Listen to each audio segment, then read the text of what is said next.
yuru. Demikian pula seandainya hilang perubahan itu, bima'in ukhida minhu, dengan air yang diambil darinya. Wa kanal baqi qullataini, sedangkan air yang tersisa adalah ukuran 2 kullah. Wal kullatani khamsumi'ati litlin, dan 2 kullah itu adalah 500 liter. Biritli Baghdad, dengan ukuran leteran negeri Baghdad. Wa qaddaruha bi khamsi kirabin min kirabil Hijazi, dan ukurannya adalah 5 tong dari tong-tong negeri Hijaz, negeri Timur Tengah. Walau waqa'a bisamini matalan, seandainya terjatuh di dalam minyak, seumpama au fil ma'il qalili najasatun, atau pada air yang sedikit oleh najis. La yarohal basarul mu'tadilu, najis yang tidak dapat dilihat oleh pandangan mata orang yang adil. La yarohal basarul mu'tadilu, najis yang tidak bisa dilihat oleh pandangan mata orang yang adil. Au maitatun laisa lahadamun sailun, atau bangkai binatang yang tidak memiliki darah yang mengalir. Ka'akrobin wa wazgin, seperti kalajengking dan cicak. Walam tughayyirhu, dan tiada merubah air tersebut. Lam yatanajjas, maka hukum air itu tidak menjadi najis. Kesimpulannya,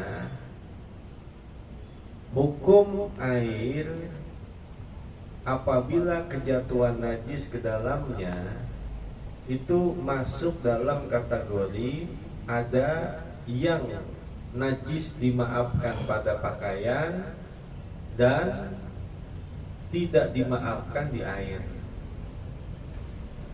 Ada najis yang dimaafkan di air namun tidak dimaafkan di pakaian. Ada najis yang tidak dimaafkan di air dan tidak pula dimaafkan di pakaian. Ada najis yang dimaafkan di air, dimaafkan juga di pakaian. 4. Yang pertama, ada najis yang dimaafkan di pakaian namun tidak dimaafkan di air. Apa itu? Qalilun minad dami, darah yang sedikit. Kalau seumpama dia lagi sholat terkena darah yang sedikit, maka dimaafkan, sholatnya itu tetap sah walaupun ada najis di pakaiannya, yaitu sedikit darah. Tetapi sedikit darah itu tidak dimaafkan di air. Artinya jika air itu kurang daripada 2 kullah, kejatuhan darah yang sedikit, maka itu hukumnya menjadi najis. Ini ketetesan darah sedikit, ini kurang daripada 2 kullah, maka hukum air ini udah najis sudah nih. Berubah nggak berubah najis. Kenapa? Karena hukum airnya adalah hukum air yang sedikit. Itu yang pertama tuh. Najis dimaafkan pada pakaian namun tidak dimaafkan di air. Apa itu? Qalilun minad dami, darah yang sedikit. Kita lagi sholat terkena darah sedikit, sah sholatnya. Tapi kalau air kecemplung darah yang sedikit, maka hukumnya udah najis semuanya.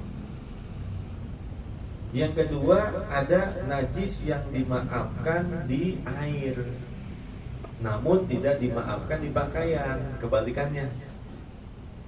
Apa itu? Al-maitatul lati laisa laha damun sailun, darah bangkai binatang yang tidak memiliki darah yang mengalir.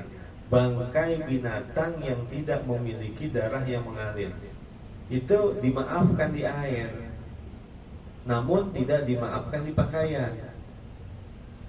Yaitu bangkai di binatang yang darahnya kagak ngalir, seperti nyamuk, lalat, kalajengking, dan lain-lain sebagainya. Itu darah daripada binatang-binatang yang kecil. Kalau seumpama semut mati nempel di pakaian kita dalam keadaan sholat dan mengetahuinya, dan kita tidak membersihkannya, maka sholatnya batal. Karena bangkai binatang yang tidak memiliki darah yang tidak mengalir, bangkai binatang yang tidak memiliki darah yang mengalir, kalau dia jatuh di pakaian, sholatnya nggak sah.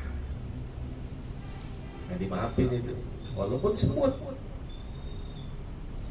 Tetapi ketika semut mati itu jatuh di air, maka hukum air tersebut tetap suci dan mensucikan. Ambil aja bangkainya, ambil. Nah, airnya tetap suci. Karena binatang yang mati dengan sendirinya jatuh kepada air, maka hukum airnya dimaafkan, tetap suci dia. Yang kedua. Yang ketiga, ada najis yang tidak dimaafkan di pakaian, tidak pula dimaafkan di air. Apa itu? Selain daripada najis yang pertama dan najis yang kedua. Apa aja itu? Seumpama kencing atau dan lain-lain sebagainya. Itu tidak dimaafkan di air, tidak dimaafkan di pakaian. Lalu yang keempat, ada najis yang najis yang dimaafkan di pakaian, dimaafkan di air. Dua-duanya tuh. Yaitu najis yang tidak terlihat oleh pandangan mata. Kalau kita jalan ada air gitu, kita injak, kita nggak tahu ternyata itu percikannya kencing, maka hukumnya adalah suci karena kita tidak mengetahuinya.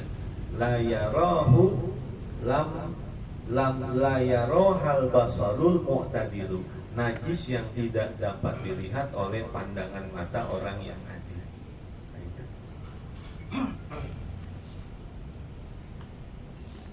Faslun, ini satu pasal. Wa yahillu isti'malu, dan boleh menggunakan jami'il mawa'init tahirati, seluruh perkakas-perkakas yang suci, min kulli jinsin, dari segala jenis, illa mawa'ina dahabi wal fiddati, kecuali perkakas-perkakas yang terbuat dari emas dan perak.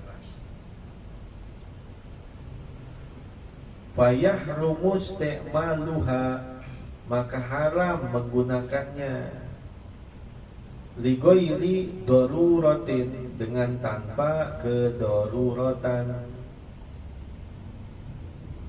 Wa yahrumu isti'malul matliyi, dan haram menggunakan sepuhan-sepuhan, bidahabin au fiddatin, dengan emas atau dengan perak, in kathura tilauhu, apabila banyak sepuhannya itu, wa tahassala minhu syai'un, dan dapat dilihat darinya sesuatu, bi ardihi alan nari, dengan memanaskannya di atas api. Bejana-bejana, perkakas-perkakas seperti gelas, sendok, piring, itu hukumnya haram apabila semuanya terbuat dari emas atau semuanya terbuat dari perak.